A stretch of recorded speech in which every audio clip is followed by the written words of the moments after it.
ከእንግዲህ በኋላ የእግዚአብሔር ታቦት ብለው አይጠሩም፣ አይፈልጉትም። ዮስያስ ዘመነ መንግስት 640 ባቢሎናውያን የመጡት 586 ቀንሱና ንገሩ።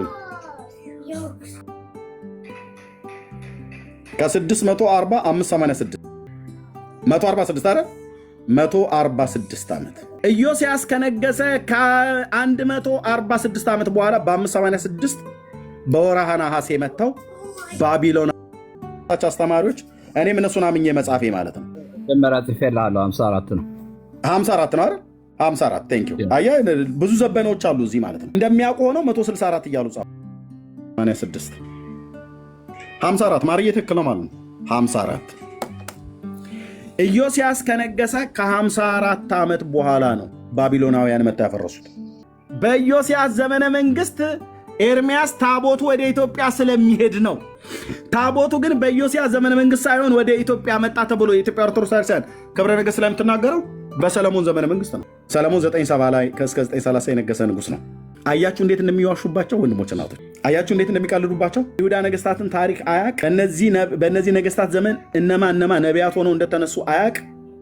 ለስንት ዓመት ትንቢት እንደተናገሩ አያቅ።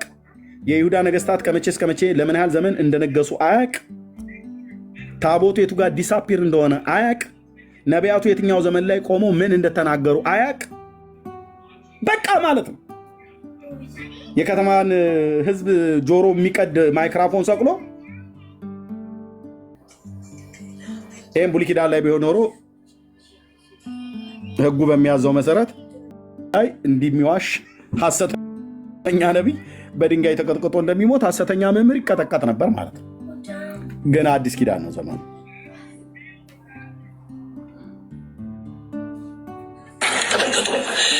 ታቦቱ እስከ ሶሎሞን ዘመን የኖረው የሶሎሞን ልጅ ሮብዓም በነገሰ ጊዜ የእስራኤል አይፈልጉትም። ምክንያቱም ታቦቱ ወደ ኢትዮጵያ ይሄዳል። ልብ በሉ። ተመልከቱ። ታቦቱ እስከ ሶሎሞን ዘመን የኖረው ታቦቱ እስከ ሰሎሞን ዘመን የኖረው የግልብጦሽ የግልብጥ አቤት አቤት አቤት ጌታ ታቦቱ እስከ ሰሎሞን ዘመን የኖረው ይላል። እስከ ኢዮስያስ ዘመን የኖረው አይኔ ሚሳኤል እንዳታስተኩሱብን ከምድራችሁ መጠሙብን እንዳተረጉሙት ስራችሁ ያሉትን በቃ በአማርኛ ዝም ብሎ ነው ኤርሚያስ የሆነ ነገር እያወራ ነው ብላችሁ በሉ። በዚህ አይነት ምስማር አይደለም ሚሳኤል ሊያዘንብብን ነው የሚፈልገው ይሄ ሰውዬ። ምክንያቱም የሰው ሀገር ታሪክ እስራኤል የሚባል ሀገር ታሪክን እያበላሸ ነው። ታቦቱ እስከ መቼ ዘመን ነው የኖረው አለው? እስከ ሰለሞን ዘመን። ወዴት? ወደ ኋላ።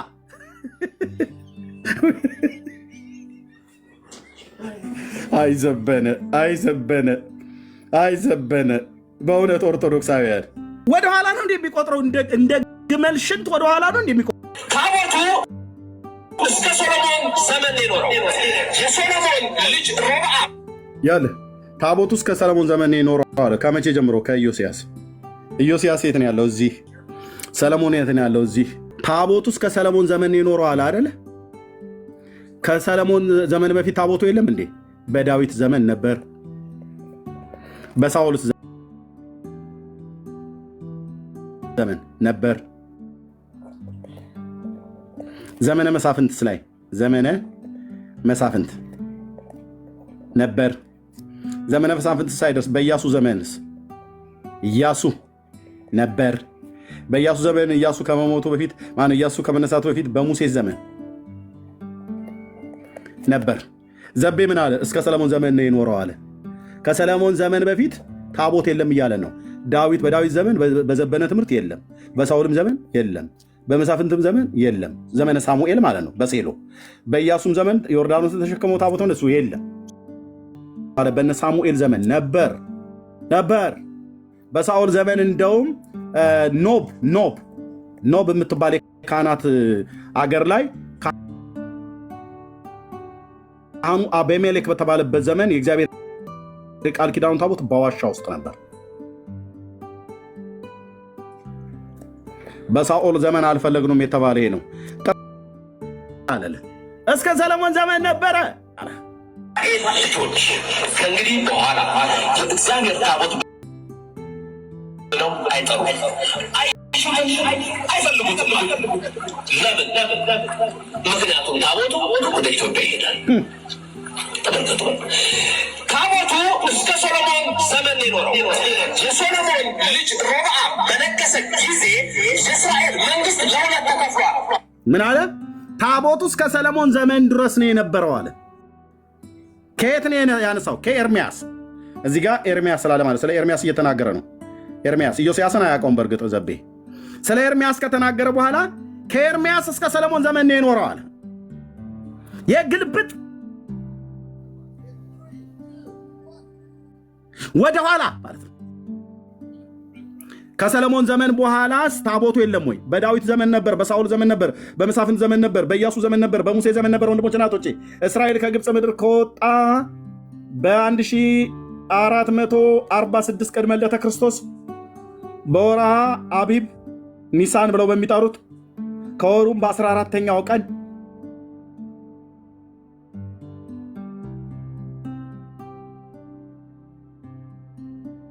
ወጡ። ከ3 ወር በኋላ ወደ ሲና ምድረ በዳ መጡ።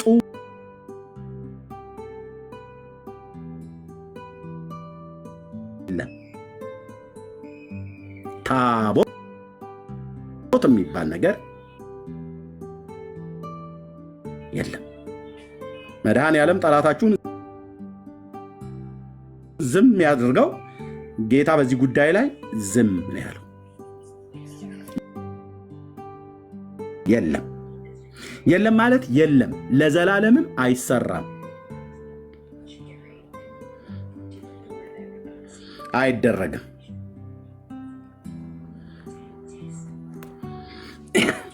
የለም ዘቤ ግን የሚናገረው ነው የለም። ስለዚህ ዳዊት ቀድሞ ይህንን አይቶ ስለነበር በመዝሙር 67:31 ላይ ምክንያቱም ታቦቱ ወደ ኢትዮጵያ ይሄዳል። ተመልከቱ፣ ታቦቱ እስከ ሰሎሞን ዘመን የኖረው የሰሎሞን ልጅ ሮብዓም በነገሰ ጊዜ በዛው በሊቀ ካህናቱ ሳዶቅ አማካኝነት ቀብአ ንግስና ፈጽሞ ለበበሉ ወይ ሰሎሞን ከማክዳ የወለደው ልጅ ምኒልክ እስራኤል በ22 ዓመቱ ሄዶ በስንት ዓመቱ? በ22 ዓመቱ ያዝልኝ። ሌላ ውሸት አፈርደቼ ሊቀጥል በ22 ዓመቱ ሚኒሊክ የተባለው ዓመቱ ያዝልኝ። ዓመቱ ሳሳባው ታሳያለሁ በመረጃ። እሺ በ22 ዓመቱ ሚኒሊክ ሄደ። እሺ በዛው ሊቀ ካህናቱ ሳዶቅ አማካኝነት ቀብአ ንግስና ፈጽሞ ይታያችሁ። ሚኒሊክ ቀዳማዊ ሚኒሊክ ማለት ነው። ሚኒሊክ ብለው የሚጠሩት እነሱ በይነ ልህም የሚባለው እና እነሱን ሁሉ ሰብስቦ ጀረናሉን ሁሉ ይዞ ዳዊት እናስ መፈንቅለ መንግስት ማለት እሱ አርጅቷልና እኔ ለምን ንጉሥ አልሆንም ብሎ ማለት ነው። አዶንያስ ሆዬ ሰብስቦ በአንድ ቀን ጠዋት ላይ ጥሩምባና ቀንደ መለከት አስነፍቶ ነክሷል የሚል ወሬ አስወራ። ወሬ ወደ ቤተ መንግስት ደረሰ። ቤርሳቤ ሰማች፣ የሰለሞን እናት። ነቢዩ ናታን እንዲህ አላት፣ ግቢና ንገሪው ለንጉሡ አላት። ቤርሳቤ የዳዊት ሚስት በጠዋት እንዲህ እያለች ጌታ ሆይ ንጉሥ ሆይ 1000 ዓመት ንገስ ብላው መጣች። ዳዊት በተኛበት ቦታ ባል ነው ግን አርጅቷል። ዳዊት ግን ቢያረጅም ግን አለ እና መጣችና በያው ነፍስ እምላለሁ ከሞትክ በኋላ ዙፋኔን መንግስቴን የሚወርሰው ልጅሽ ሰለሞን ነው ብለኸኝ አልነበረም ወይ ብላ አለችው። አዎ አለ። እግዚአብሔር በነቢዩ በናታን በኩል የተናገረው። ናታን ሆዬ ምን አላት? ገቢና ለንጉሱ ንገሪ፣ እኔ ከአንቺ በኋላ ተከትዬ ቃልሽን አጸናለሁ አላታ። የእግዚአብሔር ነቢይ። ያኛው እኮ ይዶልታል። ያኛው ጠጡ ቀዱለት ለዛኛው ይላል። እዛ ቀዱ ጠጡ በቃ ዛሬ አዶንያስ በቃ ነገሰ፣ በእስራኤል ላይ ቀንደ መለከት ንፉ እልል በሉ እያለ እዚህ ቤተ መንግስት ምን እንደሚወራለት አያውቅም። እና ቃልሽን አጸናለሁ ግቢ ዳዊት ቃላት ቤርሳቤ ሆዬ ተንደርድራ ገባች። እሷ እየተናገረች እያለ ነቢዩ ለንጉሱ ቅርብ ነው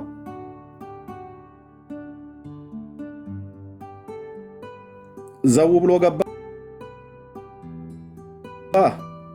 የእግዚአብሔር ነቢይ እና ንግስቲቱ ማለች ያው ቀዳማዊት እመቤት ባላት ቤርሳቤ ልጅ ሰለሞን ይነግሳል ብለህ ነበር ብለህ አዎ አላት። አዎ አይ አዶንያስ ንጉስ ሆኗል የተባለ ቀንደ መለከት እያስነፋ ምናምን ነገር ብሏል። ዳዊት ከዛው ካለበት ቀና ብሎ ናታንም ገብቶ ነገሩን አረጋገጠ።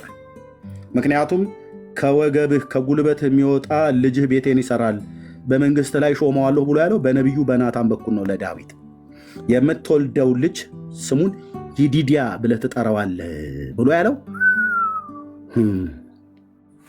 ሰለሞን ግን ገና ብይ የሚጫወት ጎረምሳ ነበር። ገና ብይ የሚጫወት ጎረምሳ እንኳን አትበለው ልጅ ማለት ነው። ገና ብይ ሰፈር ላይ ብይ ያኔ ብይ የላቸውም፣ ግን ብይ የሚጫወት ኳስ ጨርቅ ሰፍቶ የሚጫወት ሰፈር ላይ ማለት ነው። ገና የሚሯሯጥ አቧራ ለአቧራ የሚሯሯጥ ግን እግዚአብሔር ንጉስ ነው ብሎታል። በነቢይ በኩል ማለት ነው። በነቢይ በኩል አዶንያስ ችን ያውቃል። ሰለሞንም ታናሼ ነው፣ አቤሴሎምም ሞቷል፣ አምኖንም የለም፣ እኔ ብቻዬን ቀርቻለሁ፣ ከንጉሱ ልጆች የቀረ እሱ ነው ትንሽ ወጠብሻው ጎረምሳ ትከርሻው የደነደነ ምናምን ነገር ብሎ የሚል እና አቤኔር የጦር ጀረናሎችን ሰብስቦ የዳዊት የጦር ጀረናሎች የነበሩ አምፀው ማለት ነው ከነ አቤሴሎምም ጋር ቆመው ነበር። አቤሴሎምም ጋር ቆሞ ነበር ኢዮአብ ማነው አቤኔር። ለዳዊት ግን የቅርብ ሰው የነበረ ኢዮአብ የሚባል የጦር አለቃ ነበር፣ እሱም ዘመድ ነው። እና ይሰብስባልኩ ጀረናል ሰብስቦ ሊነግስ ነግሷል አዶንያስ ናም ብለው ሲሉ ነቢዩ ገባና ከሴቲቱ ከእናትየዋ መካከል ጣልቃ ገብቶ ለንጉሱ አስረዳው። ከዛ ዳዊት ከዚሁ ከተነሳ ከተኛበት አልጋ ላይ አንገቱን ቀና የማድረግ ያህል ማለት ነው በእውነት ልጄ ሰለሞን በእስራኤል ላይ በእኔ ፈንታ ይነግሳል። ኦኬ ናታን አለው ነቢዩን።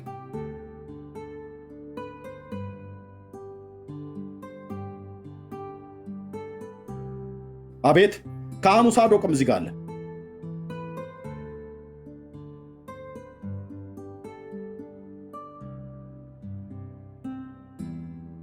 ሊቀ ካህኑ እሱ ነው። አቤት ሄደም ሶስቱም የእግዚአብሔር ቀቡዓን ናቸው። አዶንያስ እዛ ቅዱለት ጨምሩለት፣ አቤኔር ጠጣ፣ አይዞ ጌታ ይመስገን ዛሬ እግዚአብሔር አባቴን የዳዊትን መንግስት አሳልፎ ሰጥቶኛል። አልሰጠም።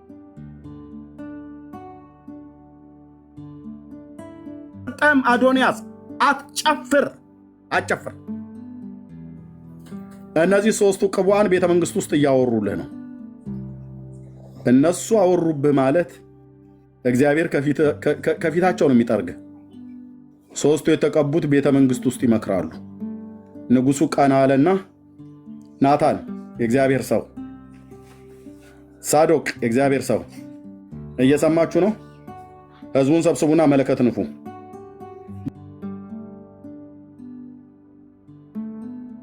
በእኔ አህያ ላይ ጫኑት። ማንን?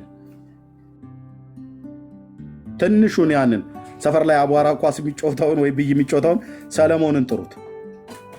ትንሹ ሰለሞንን ጥሩት ከና አቧራው ጭምር እጣቡትና ምናምን ነገር አድርጋችሁ መጎናጸፊያ አልብሳችሁ እኔ በምቀመጥበት አህያ ላይ አስቀምጡት አላቸው።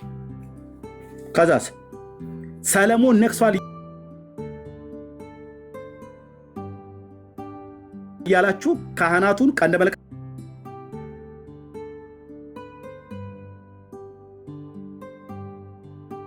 እንዲነፋ ሳሌም ውስጥም ሰለሞን ነግሷል ይላል። እዛ ደግሞ በሆነ ድንጋይ ያለ አለት ማለት ነው። በዛም ደግሞ አዶንያስ ነግሷል ይላል።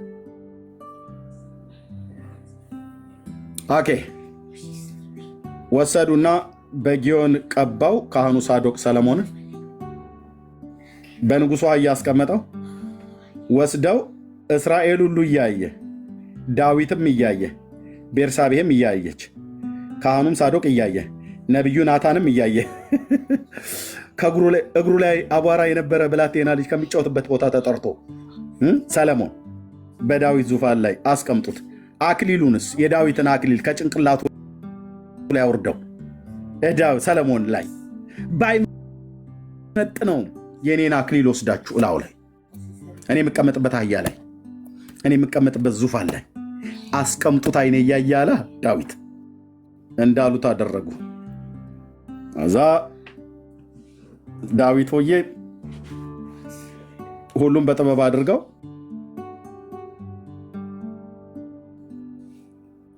ግን እንዳትምራው አላ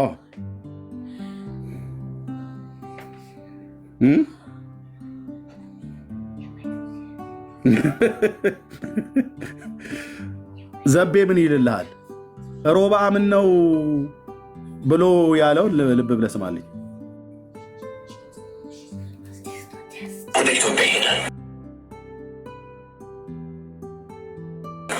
ማን ነው ታቦት ወደ ኢትዮጵያ ይሄዳል ብሎ ያለበት? አዛርያስና 318 የእስራኤል ሊቃውንት የብሉይ ኪዳን ሊቃውንት ሆነው ሌዋውያን ወደ ኢትዮጵያ ይመጣሉ። ስለዚህ ኤርምያስ ምናለ የእስራኤል ልጆች ከእንግዲህ በኋላ የእግዚአብሔር ታቦት ብለው አይጠሩም። ታቦቱ ወደ ኢትዮጵያ ሄዷል። አየው፣ በኤርምያስ ዘመን ላይ ሆነው ታቦቱ ወደ ኢትዮጵያ ሄዷልና፣ ቀደም ይሄዳል ነው ያለው፣ አሁን ደግሞ ሄዷልና አለ። በማን ዘመን ነው ታቦቱ ሄደው? በሰለሞን ዘመነ መንግስት። ኤርምያስ በማን ዘመን የነበረው? በኢዮስያስ። በኤርምያስና በሰለሞን ዘመነ መንግስት መካከል ስንት ነገስታት ነግሰዋል? 13። ሁለቱ ሲጨምሩ ሰለሞንና ኢዮስያስ ሲጨምሩ በድምር 15። ስንት ዓመት በድምሩ? 330 ዓመት። ስለዚህ ኤርምያስ ትንቢቱን የተናገረ እንዳልሄደ ከኤርምያስ ትንቢት በኋላ ታቦቱ እንደሚሄድ አድርጎ የተናገረው የዘመናት ውሸት ወንድሞች ናቶች፣ የዘመናት ውሸት።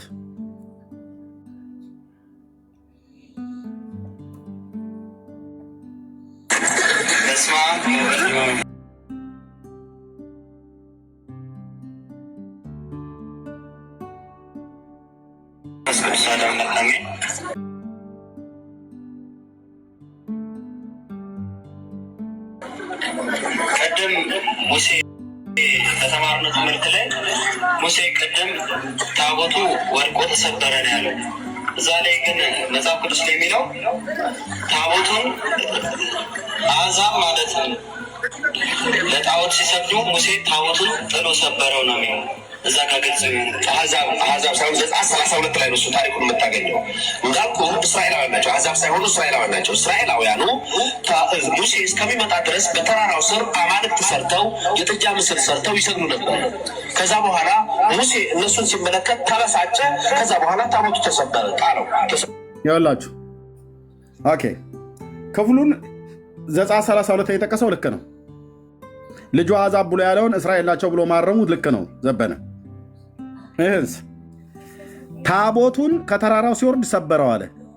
ታቦቱን ሰበረው አይልም።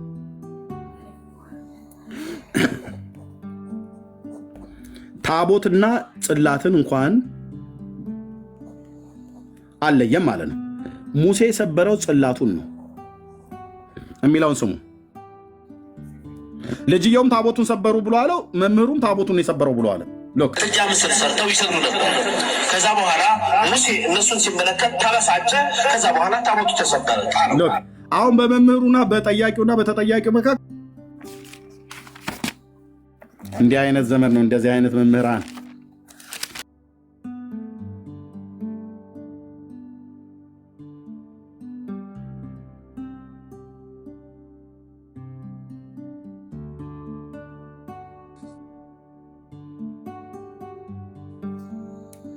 እንዲህም ይላል ቁጥር 19 እንዲህም ሆነ ወደ ሰፈሩ ሲቀርብ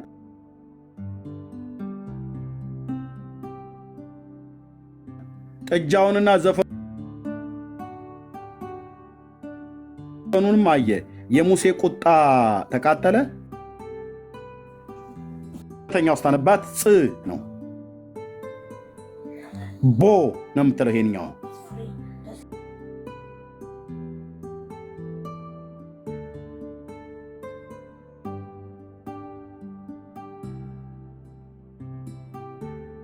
ጣቶቹንም ከእጁ ጥሎ ከተራራው በታች ሰበራቸው ይላል። በዘቤስ ስር አማልክት ሰርተው የጥጃ ምስል ሰርተው ይሰግዱ ነበር። ከዛ በኋላ ሙሴ እነሱን ሲመለከት ተበሳጨ። ከዛ በኋላ ታቦቱ ተሰበረ፣ ጣለው፣ ተሰበረ ታቦቱ። የት አለ ታቦቱ ብሎ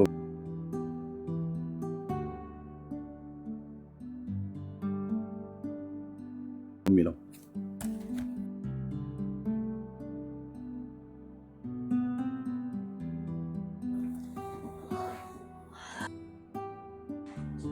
ጠያቂውም ታቦት ነው ብሎ የሚለው መላሹም ታቦት ነው ብሎ የሚለው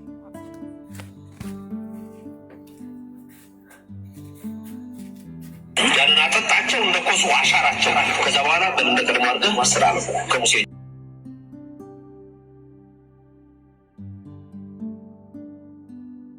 ወድቆ ተሰበረ ታቦቱ። አዮ ደግሞ ከሙሴ እጅ ወድቆ ተሰበረ ታቦቱ። ዳጸ ልሳን የአንደበት ስህተት ነው እንኳን ብለህ እንዳለው ከሙሴ እጅ ወድቆ ተሰበረ ታቦቱ አለ። ደገመ። ሰማታላችሁ መጨረሻው ላይ ከዛ በኋላ በእንደቀደም አድርገህ ማስተላለፍ ከሙሴ እጅ ወድቆ ተሰበረ ታቦቱ። አዮ ከሙሴ እጅ ወድቆ ተሰበረ ታቦቱ ደገመው ማለት ነው። ስለዚህ በዳጸ ልሳን የአንደበት ስህተት ምናምን ነገር አይደለም፣ ታስቦበት በዓላማ ነው ማለት ነው። ስለዚህ ጽላትንና ታቦትን እንኳን ያለየ ማለት ነው። የተሰበረው ታቦት አይደለም፣ ጽላት ነው። በጽላትና በታቦት መካከል የሰማይ የምድር ርቀት ነው ያለው ልዩነት ማለት ነው። ኦኬ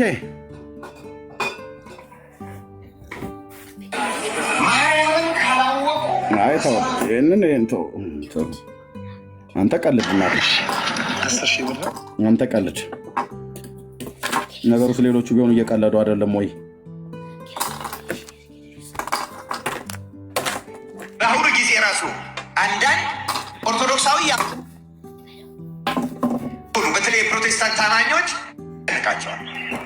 ክርስቲያኖች አሁን ይሄ ጉዳይ በአሁኑ ጊዜ ራሱ አንዳንድ ኦርቶዶክሳዊ ያልሆኑ በተለይ ፕሮቴስታንት አማኞች እነዚህን አይሁድን ለማስተማር እነሱን ለመመለስ የተጻፈው ጽሑፍ ስላልተረዳቸው ስላልገባቸው አንዳንድ ጊዜ ለእኛ ለክርስቲያኖች ሁሉ መስሏቸው አልሆነ ጥያቄ ያልሆነ ነገር ያስነሳሉ። ታቦት ለምሳሌ አንደኛው እና ዋናው ክህነትና ሊቀ ካህናትን አንድ ብንና አራተኛው ታቦት አድርገን ልንወስደው እንችላለን። ያለ ታቦት መስዋዕት፣ ያለ ታቦት ቤተ መቅደስ፣ የብሉይ ኪዳን ታቦት ማለት ነው። ክርስቲያኖች እዚህ ላይ የእኛ ኦርቶዶክሳውያን ክርስቲያኖች ራሱ አንድ ነገር ማስተዋል አለባቸው።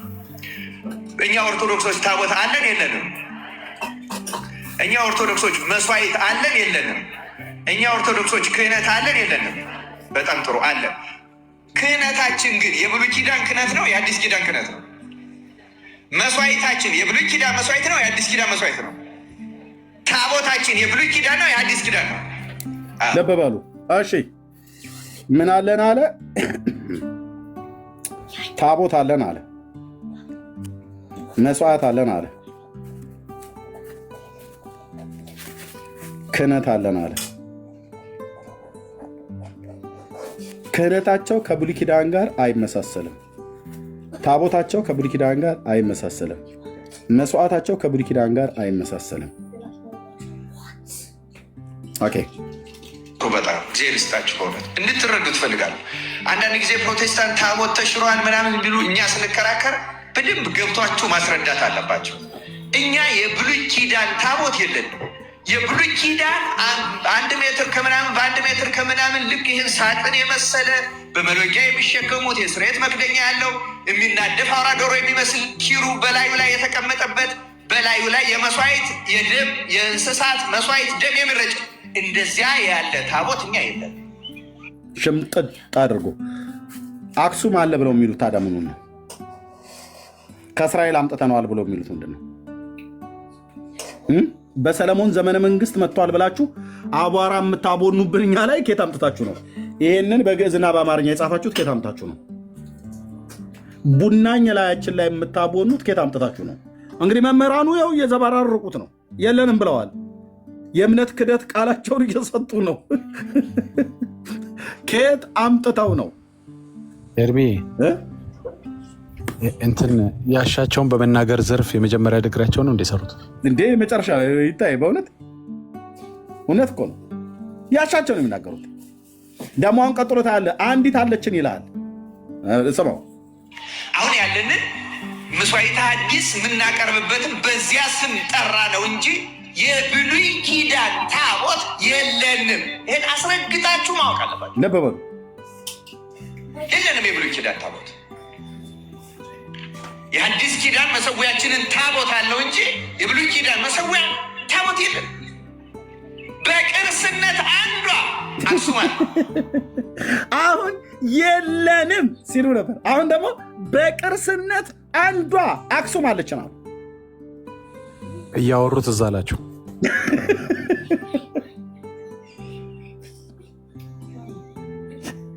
እንዴ ኧረ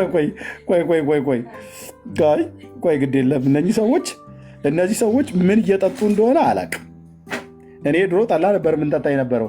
አሁን ግን ከጠላ ያለፈ ነገር ሳይኖር አይቀርም። ዳግሻ ማለት እንዲህ ዝም ብሎ በየፌርማታው እንዳልከው ያሻቸውን እንዲናገሩ የሚያደርግ እንስማው።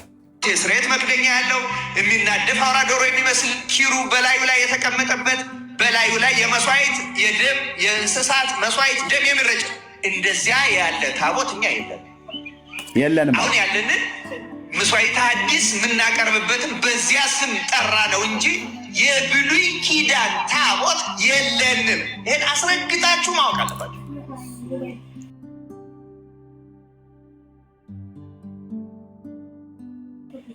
የለንም የብሉይ ኪዳን ታቦት።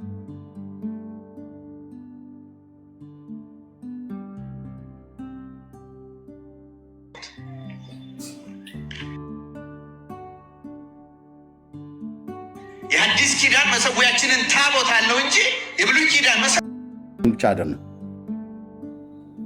እንደዛ ደምድሞ ጨርሶት ቢሆን ኖሮ ጉድ ነበር የሚፈላው። አሁንስ ቢሆን ታዲያ ምን ሊሆን ነው? የለንም ካለ በኋላ ለቅርስነት ግን እንዴ የኢትዮጵያ ኦርቶዶክስ ተዋሕዶ ቤተክርስቲያን ሙዚየም ነች እንዴ? ቤተክርስቲያን መስሎኝ ሙዚየም ናት ወይስ ቤተክርስቲያን ናት? ቅርስ የሚሰበሰበው በሙዚየም ውስጥ ነው። ቤተክርስቲያን ውስጥ ቅርስ ምን ያደርጋል? ያውም የሰው ሀገር ቅርስ።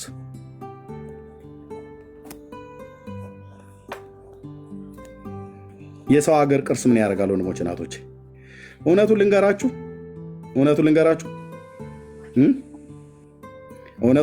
ወንድሞች እናቶች፣ እስራኤል አማርኛ አይችሉም ብላ አትበል። ከ300 ሺህ እስከ 400 ሺህ የሚሆኑ ቤተ እስራኤላውያን አሉ። አማርኛን ቋንቋ አቀላጥፈው የሚናገሩ አይሁዳውያን ማለት ነው። እነሱ ውስጥ የሚዩት አድርገው እንዳልሻቸው። ኦኬ፣ አማርኛ ቋንቋ አቀላጥፈው የሚናገሩ ቤተ እስራኤላውያን አሉ። ኦኬ፣ እነሱ ውስጥ በአይዴፍ መከላከያ ሰራዊት፣ በደህንነት ውስጥ ሞሳድ፣ በልሺም ቤት የትኛውም አገራቸው ስለሆነ በየትኛውም ሴኩሪቲ ውስጥ አሉበት እና አትለኝም። የእግዚአብሔር የቃል ኪዳኑ ታቦት ለእስራኤላውያን የተሰጠው አክሱም መኖሩን ዘንግቷቸው ከሞሳድ ስለላ ያመለጠ ይመስልሃል? እንደሌለ በደንብ ነው የሚያውቁት እነሱ። እኛ ጋር እንደሌለ በደንብ ነው የሚያውቁት። ለምን እውነቱን አልነግረህም? እና ያው በቃ ይጽናኑ ብለው ትተውን ካልሆነ በስተቀር ማን እንዳገር ይጽናኑ እርስ በርሳቸው እንግዲህ ምልክ ናም ነገር ብለው ካልሆነ በስተቀር እውነቱን ልንገርህ፣ እስራኤል ለመረጃ ሞሳድ ለመረጃ በባህር ጥልቅ ውስጥ ብትገባ አትላንቲክ ውቅያኖስ ማለት ነው፣ ጉድጓድ ቆፍረ ከባህሩ ስር ብትኖር ፈልፍለው ከዛ ያወጡሃል። እውነቱን ስነግርህ ማለት ነው። ኤፍራጥስ የሚባል ወንዝ ውስጥ ቤተመንግስቱን ሰርቶ ሳዳም ሁሴን የሚባል እስራኤልን በኒኩለር አጠፋለሁ እያለ በ80ዎቹ ዓመተ ምህረት ላይ ሲቀልድ ማለት ነው። ከዚሁ ከሃይፋዩን ከቤንጎሪያን ብቻ ከአንዱ ቦታ ላይ ከምታስነሳበት ጀቶቿን አስነስታ ሄዳ የሳዳም ሁሴንን የኒኩለር ማብሪያ ዱቄት አድርጋ በሚቀጥለው ጊዜ ላይ አላህ አክበር እያለ ሽንት ቤት ሲጸዳዳ እዛው ጢግረስ ነው ኤፍራጥስ ወንዝ ውስጥ ባለ ሽንት ቤት እየተጸዳዳ እያለ ሼሁን ተጽናኑ የሚለውን መዝሙር አስታወስከኝ ኤርሚዬ። ዛሬ ይሄ እንደዚህ ያልፋል፣ ነገ ደግሞ መልካም ይሆናል መዝሙር አስታወስከኝ።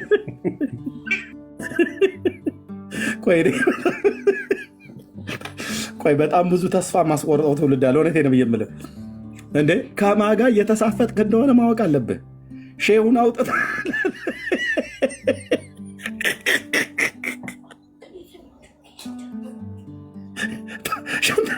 ሽንት ቤት ቁጭ ብሎ መድበን አላማ አለ ነገር ያው ግልጹን ንገረንና ምንድን ነው አንዷ አለች ይልልሃል። እዚህ አንዷ ለቅርስነት አክሱም አለች ይላል። ከየት ነው ያመጣው? ከእስራኤል። እና አሁን ወንድሜ እውነቱን ስነግር ማለት ነው ታቦቱ እኮ በወርቅ የተለበጠ እኮ ነው። በቅርስነት ከተባለ በፍቃድ እንኳን አጠይቅም ኢትዮጵያን አልኩ። እንዴት እንደሚወስዱት ራሱ ያውቁታል እነሱ። ከራዳር እይታ ውጪ ገብተው ህዝባቸውን እኮ ወስደዋል ከኢትዮጵያ ግዛት ውስጥ ማለት ነው። በደርግ ዘመን ከራዳር እይታ እኮ ውጪ ነው ብዬ የምልህ። እንዴት እንደሚበሩ ያውቁበታል።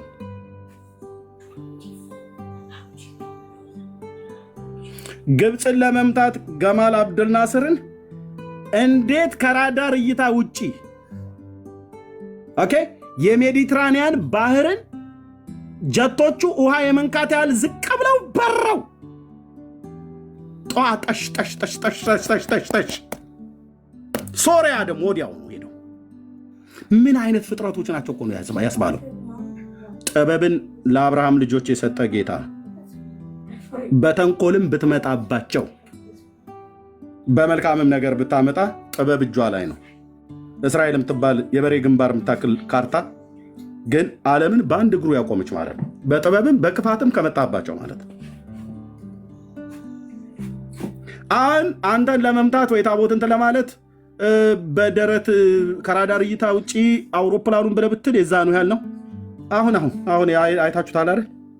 ኢራን ላይ እንዴት እንደገባች ሳታውቁ እየሳቀባቸው ጀረናሉ። እንዴት እንደምንመታችሁ አታውቁም።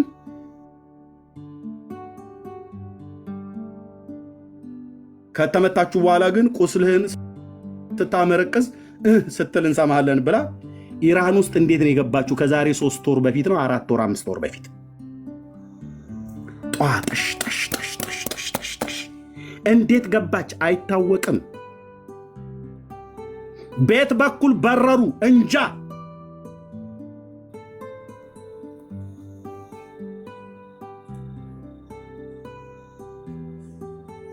በሶሪያ ነው፣ በኢራቅ ነው፣ በዮርዳኖስ በኩል ነው፣ በዛ በባህረ ሰላጤው በኩል ነው፣ በአፍጋኒስታን ይግቡ፣ በኡዝቤኪስታን በአየር ላይ ይግቡ። ከዚህ ተኩሱት። ምንም የሚታይ ነገር የለም። ግን ሰምቼ አስገርሞኛል። ኦኬ እንኳን ታቦትን አይደለም እንደዚህ የምትቀልዱት ማለት ነው። እንደዚህ አንዲት ለቅርስነት አለን። ቅርስማ ከተባለ እላው ላይ እኮ ታቦቱ ካለ ኢትዮጵያ ሀገር ታቦቱ ውስጥ ያለው ጽላት ድንጋይ ላይ የተጻፈው በምንድን ነው? በግዕዝ አይደለም የተጻፈው፣ እጅ ከፍንጅ ጽሁፉ በዕብራይስጥ ነው። አለ ካለ እሱን ሁሉ ነው ማሳየት ያለበት።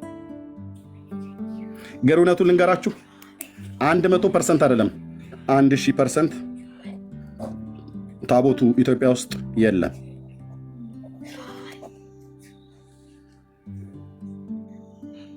ቢኖር አልኩ ከሞሳድ ስለላ አያመልጥ።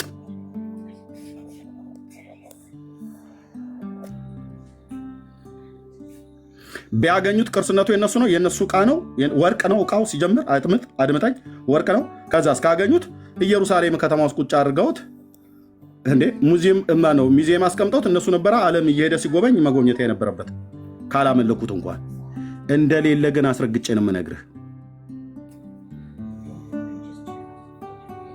ቴክኖሎጂ ላይ የደረሰችበትን አይተሃል አይደል? ዓለም በንፉቅቋ ቢሄድ የማደርስበትን ቴክኖሎጂ ነው ያለችው። አንተ ትቀልዳለህ። እጅ ላይ ያለውን ሞባይል እኮ እየተጠራጠርከው እንድትኖር እኮ አድርጋለች ዓለሙን ሁሉ ማለት ነው። ሞባይል ማለት ነው ካሁን ይፈነዳብኛል ምናምን ነገር እኛ የምናውቀው መፈንዳት ሶኬት ሰክተ ቻርጅ ስታደርግ ቻርጀሩ ከበዛበት ነው የሚባለው። አሁን ብራዘር ጠርጥር፣ ቻይና ይሰራ ያንተ ስልክ፣ አሜሪካ ይሰራ፣ እንግሊዝ ይሰራ፣ የትኛውም ሀገር ይሰራ፣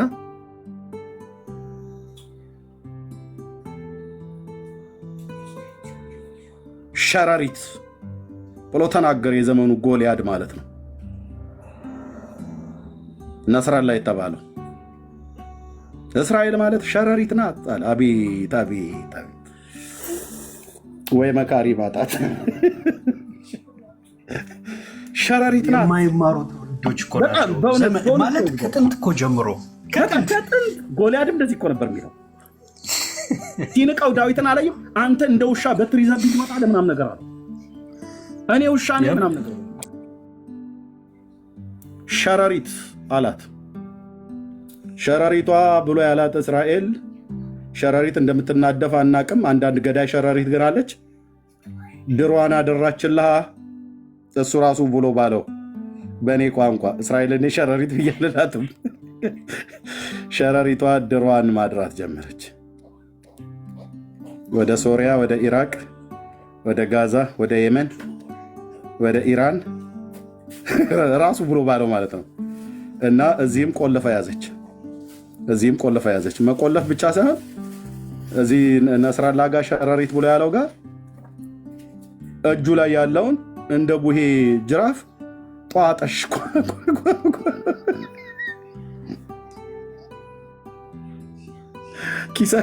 ኪሳቸው ያስቀመጡ ብብቱ ስር የደበቀ ምን እንደሚውጠው አስብ። በዛን ሰዓት ላይ እንደ ክረምት በቆሎ የክረምት በቆሎ ይመስል መፈነዳዳት ጀመረልን። እግዚኦ!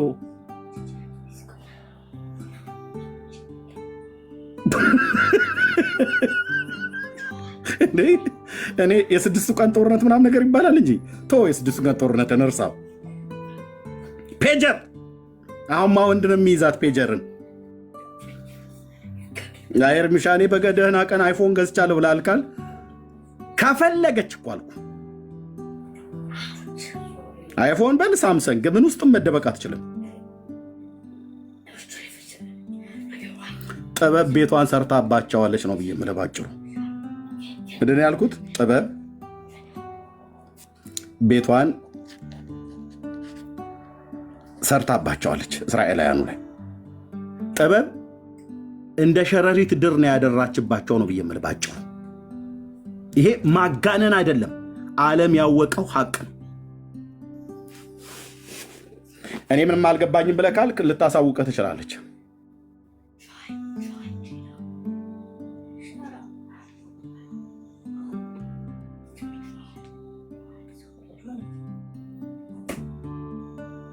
በቃ ሰው የገዛ ስልኩን የማያምንበት ዘመን መጣ። ምን አይነት የተረገመ ዘመን ነው ይላል። አፍን ሰብስበህ ኑር ብራዘርዬ። የሰው ሀገር ንብረት እኔ ጋር አለ እያሉ ጥሩምባ መንፋት ቀላል ነው። ይሄ የቃል ኪዳን ታቦት የእነሱ ንብረት ነው። ኢትዮጵያ ውስጥም የለም። የሸረሪት ድር ያለቻቸው ያሏት ነስራላ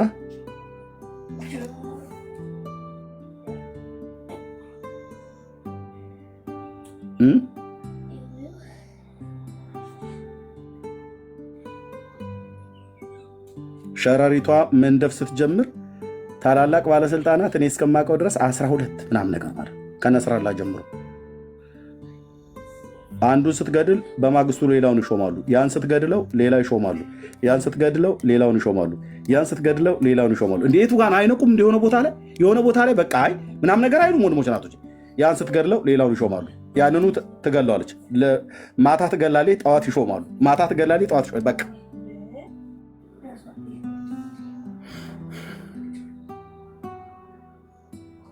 እና እኔ ሸረሪት አላልኩም ማርዬ። እዚህ ያላችሁ ወገኖች ንገሩልኝ በትርጓሜ። ሰኒ እነ ሰላምዬ እኔ ሸረሪት አላልኩም። አቅሜን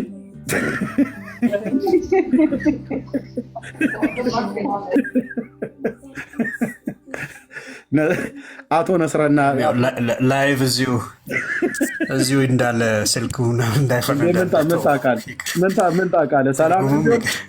ሰላምንም ሰሚንም ማሩንም በሙሉ መጠርጠር ነው ምልህ።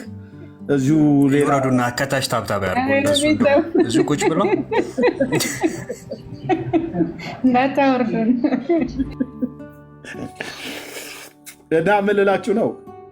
ቅርስ ከሆነ ቅርስነት ከሆነ የእስራኤል ንብረት ነው።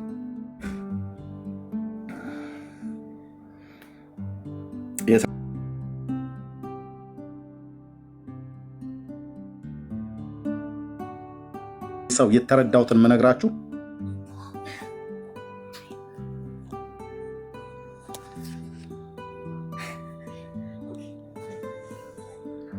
ከዚህ ትውልድ ጋር ያልተላቀቀ የእግዚአብሔር ምን ቃል ኪዳን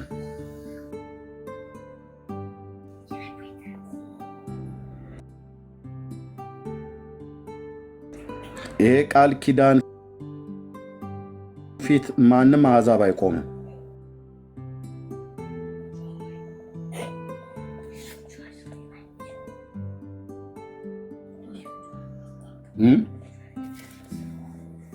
እዚህ ቃል ኪዳን ፊት ማንም አሕዛብ አይቆምም።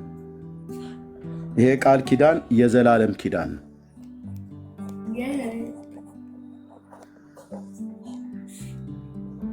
የዘላለም ኪዳን ስለሆነ እግዚአብሔር ነው ይሄንን ጥበብ የሚሰጣቸው። አምላካችን እግዚአብሔር ነው የሚዋጋው።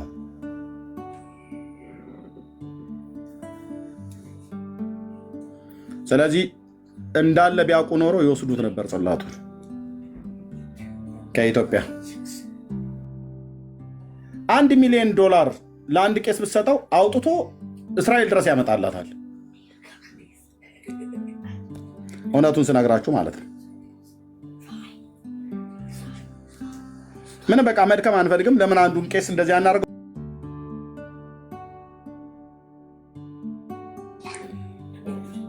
$500,000 ወይ $100,000 ለአንድ ቄስ ብትሰጠው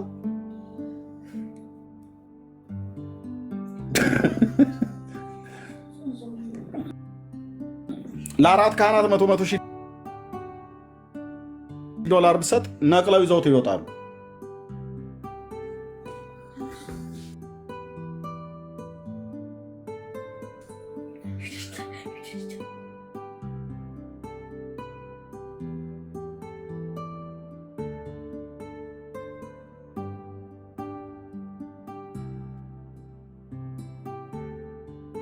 እግዚአብሔር ነው ብለው የሚሉቱ እግዚአብሔር እንደማይናገር ራሱ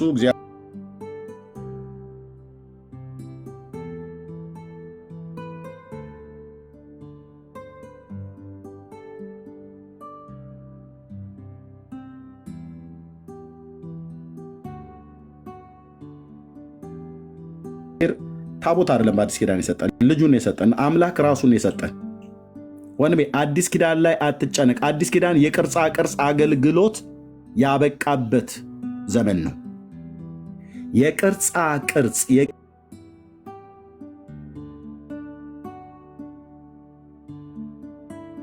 አይደለም በአሕዛብ በእስራኤል ቤት እንኳን የማይሰጥበት ዘመን ነው።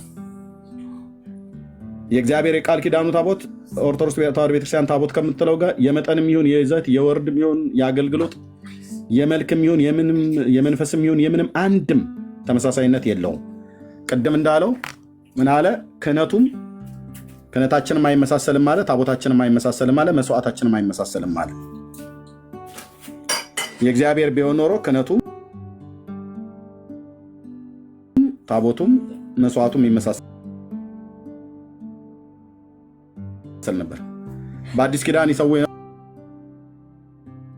የነበሩት የእንስሶች፣ የኮርማዎች፣ የፍየሎች፣ የጥጆች ደም ነው በብሉይ ኪዳን። በአዲስ ኪዳን የኦርቶዶክስ ቤተክርስቲያን ምንድን ነው የሚሰዉት? ህብስትና ወይን አይደል እንዴ? እሱ መስዋዕት ይባላል። ማነው መስዋዕት አድርጋችሁ አቅርቡልኝ እሱ መስዋዕቴ ነው ብሎ ያለው? የቱ ጋ ነው አዲስ ኪዳን ላይ መስዋዕት ነው ብሎ የሚለው? ህብስትና ወይኑ የጌታ እራት ተብሎ የሚባለው መስዋዕት ነው ብሎ ይባላል? አይባልም። ቁርባኑ ይባላል? አይባልም። ስለዚህ በክደትም በታቦትም በመስዋዕቱም ከእስራኤላውያን ጋር ካልተመሳሰሉ እኛ ከኦሪታውያን የተቀበሉ ብለው የሚሉት ማን ያቀበላቸው? ኦሪታውያኑ እስራኤላውያን ናቸው። እስራኤላውያን ለኢትዮጵያውያን ማን ነው ስጡ ያላቸው? ቤት ውስጥ ጋር የተቀባበሉት። ታሪክ አታምታታም ስለ እኔ ጋር እስራኤልም አላቀበለችም ለኢትዮጵያ፣ የተቀባበሉትም ነገር የለም። ኢትዮጵያ ውስጥ እስራኤላውያኑ ይኖሩ ስለነበረ እሺ ሰንዬ እስራኤላውያኑ ኢትዮጵያ ውስጥ ይኖሩ ስለነበረ ግርዘት ምናምን ነገር በእንደዚህ አይነት መልክ ከእስራኤላውያን ይወሰዱ ነው አለ። ሻባትን ሰንበትን ማክበር በሰሜኑ ኢትዮጵያ ላይ የሚደረግ አለ። ኢትዮጵያ ውስጥ የሚደረገው ሻባት ማክበርና እስራኤላውያኑ በሰሜኑ ኢትዮጵያም ጎንደርም ላይ ይሁን በትግራይ ውስጥም እንደዚሁ ሰሜን ሸዋም አካባቢ ላይ የነበሩት ቤተ እስራኤላውያን ሻባትን ያከብሩበት የነበረው አከባበር እና ኢትዮጵያውያን ሰንበት ብለው የሚያከብሩት አከባበር ሰማይ ከምድር አይገናኝም። የኢትዮጵያውያን ሴቶች የወር አበባ በመጣባቸው ሰዓት ላይ ሞዲሳቸውን ተጠቅመው እኮ ከተማ ለከተማ ነው የሚዞሩት። የአይሁዳውያኑ ሴቶች የወር አበባ ሲመጣባቸው እንደ ቀድሞ ሕግ የራሳቸው የመንጻት ቦታ ቤት አለ፣ ኢትዮጵያ ውስጥ እንኳን የነበሩት ማለት ነው። ታዲያ በምንድን የተመሳሰሉ? የቱ ጋር ነው ምስስላችን?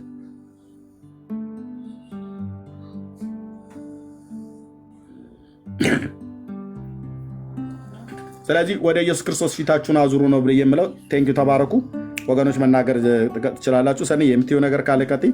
ቢኒያው ቀጥሉ። ጸጋ ይብዛላችሁ። እሺ፣ ሰላም ብያለሁ ለሁላችሁም። አንድ መጽሐፍን ያንብቤ ነበረ ከዘመነ ዛግዌ እስከ ዘመነ ምኒልክ የሚል ማለት ነው። እንዴት ታቦቱ እንደገባ ከእስራኤል ወደ ኢትዮጵያ ማለት ነው። ምን ይላል እዛ መጽሐፍ ላይ?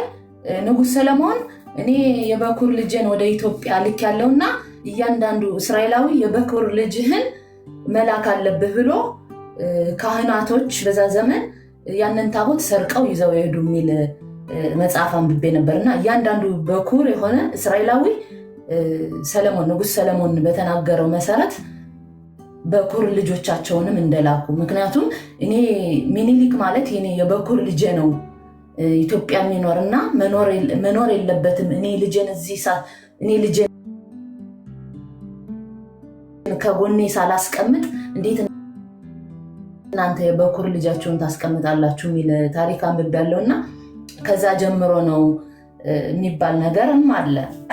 በማን ይሄ ታሪክ መጽሐፍ? በቤተ እስራኤላውያን በኢትዮጵያ ነው አይደለም? በኢትዮጵያ ነው። እና አሁን ራሱ መጽሐፉን እየፈለግኩት ፔሳህ ስለሆነ እዚህ ግልብጥብጥ አድርጌ እየፈለግኩት ነው መጽሐፉን ካገኘሁት።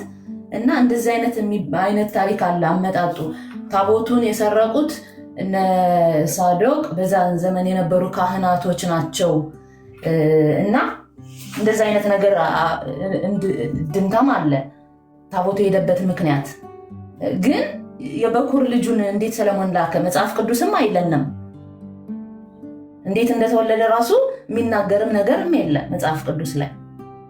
ግን በአፈ ታሪክ በየራሳቸው የሆነ ታሪክ የሚጽፉት ነገር ነው። ከዛ ጀምሮ ነው ቤተ እስራኤል የሚባል የእስራኤል በኩር ልጅ ስለሄደ ነው። ምኒልክ የሰለሞን በኩር ስለሆነ እነሱም በኩር ልጆቻቸውን የላኩ የሚል ነገርም አለ። አንብቤያለሁ። መጽሐፉን እየፈለግኩት ነው አሰማችኋለሁ። ፈልገሽ ውስጥ ታገኚ መጽሐፉ ገበያ ላይ ካለ ኢትዮጵያ ውስጥ አስገዛዋለሁ። አርስቱን ትነግሪኛለሽ። ፎቶውን አንስተሽ በውስጥ ላኪልኝ። ዙሮ ወንድሞች የሚለፉት ምንድነው ብለን ስናስብ፣ ቆም ብለን ስናስብ ምንድነው መጽሐፍ ቅዱስ የሚለው? በእውነት ታቦት አሁን ይጠቅመናል ወይስ አይጠቅመንም? ለምሳሌ ባለፈው ታስታውሱ እንደሆነ ጣሊያን ሀገር ኢትዮጵያ የቅርስ ማስመለስን እንዴት አይደለም ታቦትን ያክል ድንጋይ እንኳን አስመልሳለች ኢትዮጵያ። እስራኤል ሀገር ልትጠይቅ ትችላለችን የሚለውን ነገር ደግሞ ማሰብ መቻል አለብን። ዝም ብሎ በውሸት እየተናገሩ መምህራን፣ አንደኛ ኃጢአት ነው፣ ውሸት ኃጢአት ነው። ለትውልድ ውሸት መናገር ምን ያክል የእግዚአብሔርን ቃል እየተላለፉ እንደሆነ ራሳቸው አይገባቸውም። ምንድን ነው የሚያገኙት በዚህ? እነሱ እኮ እንደ ትልቅ መኖር ነው መቻል ያለባቸው። ትውልዱን እኮ እውነትን ነው ማስተማር ነው እንጂ ያለባቸው ውሸት በመናገር አይደለም። ደግሞ እግዚአብሔር ምንድን ነው የሚፈልገው? በአዲስ ኪዳን በእውነት ታቦቱ ያስፈልጋል። ቅድም ኤርሚ እየተናገርክ ነበር። በእውነት በመፍራትና በመንቀጥቀጥ ነበር ቃሉን ምሰማ። እኛንን የአዲስ ኪዳን ታቦት፣ እኛንን የእግዚአብሔር ማደሪያ የሆን ነው።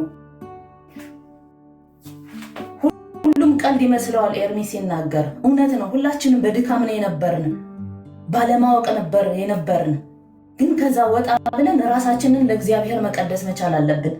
ለራሳችንና የሚጠቅመው ለራሳችን ነው። ከእግዚአብሔር ይልቅ ለእግዚአብሔር የሚጠቅመው ነገር የለም። እኛ ራሳችንን መቀደስ መቻል አለብን እና እኛ ራሳችንን የእግዚአብሔር ቤተ መቅደስ በአዲስ ኪዳን እና ትውልዱ እዚህ ሁሉ የሚጮኸው ይህ ቅርስ አምጣ ቅርስ አታምጣ የሚለውን ለማለት ሳይሆን ዙሮ ዙሮ የእግዚአብሔርን ነገር ለመናገር ነው ወንድሞች እየጮሁ ያለ።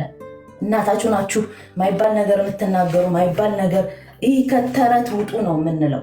እውነትን የእግዚአብሔርን ነገር እንያዝ ነው እና ተባረኩ። በጣም ደስ ብሎኛል። እጅግ አድርጌ ነው የምወዳችሁ። እኔ እንደውም ውሽ የማደርገው ኤርሚያው እዚህ ውስጥ ያላችሁ ወገኖች እስራኤል አሁን ታቦቱን ለማስመለስ በህግ ብትጠይቅ ምስክር አያስፈልጋትም። በጽሁፍ ደረጃ እኮ ሰርቀናል፣ ታቦቱን ሰርቀን ያመጣ ነው ብሎ አስቀምጠዋል። ስለዚህ የተሰረቀ ነገር ደግሞ መልሱ ተብሎ በኢንተርናሽናል ኮርት ራሱ ቢጠይቋቸው ምንም ዊትነስ አያስፈልግ፣ ምንም ምስክር አያስፈልግ። በጽሁፍ ሰርቀናል አሁን አምጡ ቢባሉና እንደው በውሳኔ ደረጃ አዎ መልሱ ቢባሉ ከየት አባታቸው ነው የሚያመጡት? ይህንን ታቦት በለፈለፉ ይጠፉ ብሎ የሚለው ቃል ያን ይሆናል ማለት ነው። በለፈለፉ ይጠፉ የሚለው ትንቢት ይሆንና ተፈጸመ የሚለው ደግሞ ያን ይሆናል።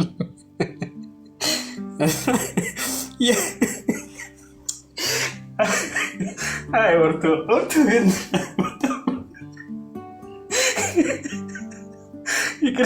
ይቅርታ አድርጉልኝ ወገኖች።